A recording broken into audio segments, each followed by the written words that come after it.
அவருடைய அனுமதி இல்லாம யாரும் நம்மளை பிரச்சனை பண்ண முடியாது. சரி, கர்த்தர் அனுமதித்திருக்கிறார். சிமேயி தூசிக்கணும்னு கர்த்தர் அனுமதித்திருக்கிறார். தாவீதுக்கு அந்த இடத்துல பவர் இருக்குது. தாவீதுக்கு மட்டும் பவர் இல்ல, பக்கத்துல இருக்கிறவன் என்ன கேட்கிறான் அப்படின்னு சொன்னா, இந்த செத்த நாயை 2 குத்து கூட குத்த மாட்டேன். எப்படி சொல்றான் பாருங்க, இந்த செத்த நாயை 2 குத்து கூட குத்த மாட்டேன், ஒரே குத்து தான், அவனை முடிச்சிட்டு வர்றேன், எனக்கு பெர்மிஷன் மட்டும் கொடுங்கன்னு தாவீதிட்ட கேட்டா, அவர் என்ன சொல்றாரு அப்படின்னு சொன்னா, நீ கொஞ்சம் அமைதியா இருப்பா, சிமேயி தூசிக்கணும்னு கர்த்தர் அனுமதிச்சிருக்கிறார்.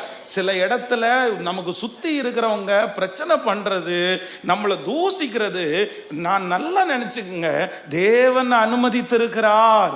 ஆண்டவர் சொல்லுகிறார், அவருடைய அனுமதி இல்லாம ஒரு தலைமயிராகிலும் கீழே விழாதில்ல.